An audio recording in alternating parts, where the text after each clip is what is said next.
Oi, galera Vascaíno, muito boa noite. Ricardo Rigas voltando com o canal Rigas do Canal Vascaíno.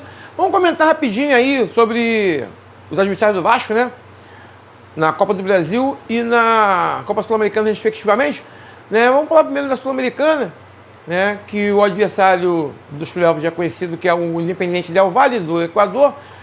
E o nosso jogo vai ser o primeiro jogo, né? Vai ser lá em cima, lá no pé do céu, a 2.850 metros de altitude.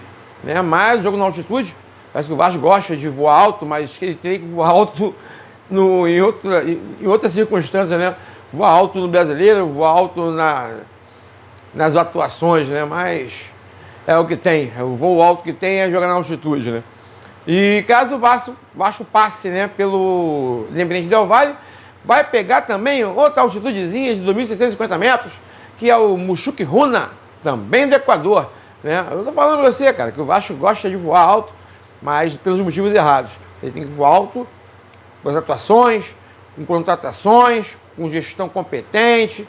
É esse voo alto que o torcedor do Vasco quer e exige, ok? Então, a Copa Sul-Americana vai ser realizada lá depois do Mundial, né? Assim como a Copa do Brasil. E nosso adversário é o CSA de Alagoas.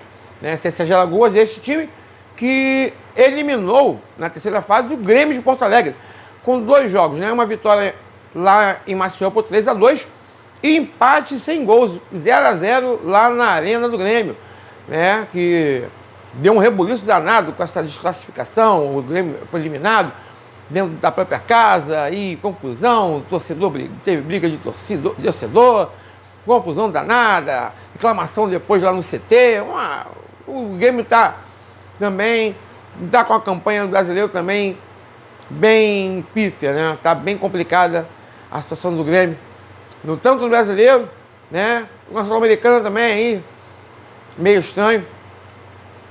E é o que tem, né? Do Grêmio, né? É o CSA, no caso, para nós, o CSA. O CSA eliminou o Grêmio. Então, não é um time tão carne assada assim. Então, é para o time vascaíno se atentar bastante com esse tipo de jogo, tá? O primeiro jogo também vai ser lá em Maceió, e segundo em São Januário, né? Nas datas de 30 de julho e 6 de agosto, né? Então, vai ser depois do Mundial também, né? E, por falar em Mundial, né? Essas coisas, a primeira janela de transferências abriu hoje, né? No dia 2 de junho. Então o Vasco já pode fazer contratações, né? O Transferban, mas como o Transferban ele foi absorvido pela questão da recuperação judicial, a FIFA anulou o Transferban e o Vasco pode ir ao mercado conseguir novos reforços aí, né? Você tem aí também, já tem uma certa barca, né? Já tem uma tripulação sendo formada para essa barca sair. E candidatos muito fortes para essa barca são o chileno Jean Davi e o francês Dimitri Payet, que inclusive já está na França, recuperando de um problema no joelho, né? Ele provavelmente não deva voltar para o Vasco da Gama. Se voltar é só para fechar detalhes do fim de contrato e voltar para a sua querida França, né? Outro que também está aí para acabar o contrato de empréstimo é o meia Coutinho, né? Felipe Coutinho também está aí próximo de acabar o contrato dele com o Vasco da Gama, empréstimo realizado pelo Aston Villa da Inglaterra, né? Que, de acordo com fontes, não está interessado no retorno do atleta. Então, pode ser que tenha algum tipo de conversa para o empréstimo do Felipe Coutinho, né? Continuando no Vasco da Gama.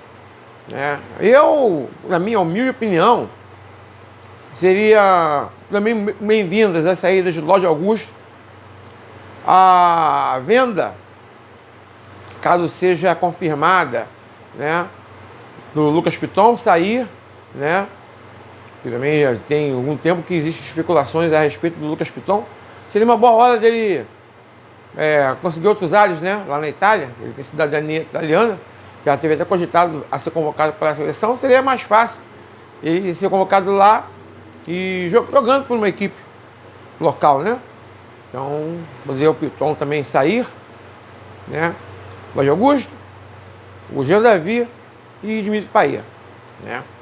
E não deve só, o Vasco não deve só contar, na minha opinião, com essas saídas e com a chegada de novos jogadores. Tem que olhar para a base, vamos olhar para a base, né? Que tem valores na base interessantes, tem 4 a 5 jogadores que tem um valor bom, eu acho, né? Então temos aí o zagueiro Lincoln, temos o meia Lucas Zucarello, nós temos o volante Elder, nós temos o GB centroavante e o Bruno Lopes, né, atacante.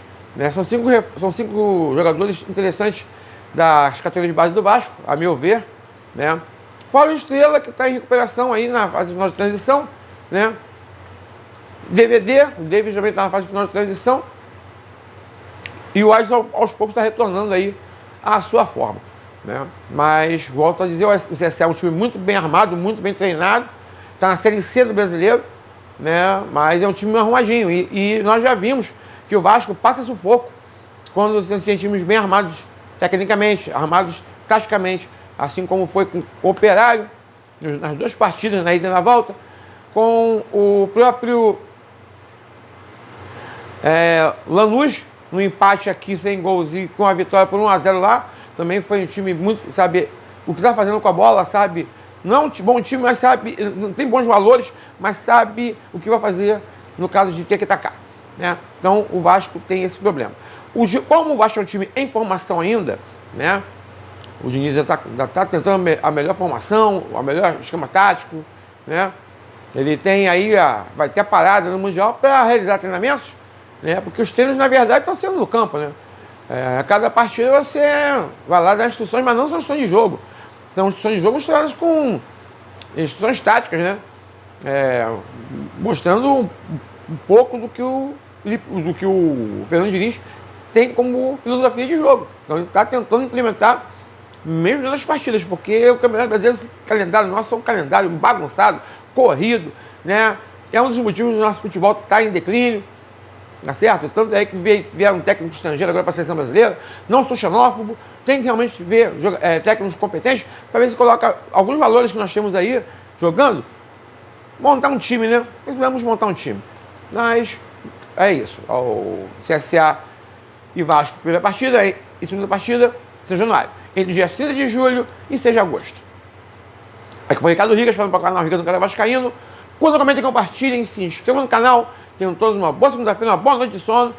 Fiquem com Deus, amanhã nós voltamos com algumas conversas, informações, tá ok? A respeito do campo, tá certo? E a gente vai batendo papo aos poucos aí. Tem jogo contra o São Paulo, que é a próxima partida. Já conversar também sobre isso, ok? E essa semana aí é a semana da data FIFA, né? Então já começa a quinta-feira o Jogo do Brasil, né? Já começa a dor de cabeça das eliminatórias. Beijo no coração de todos vocês.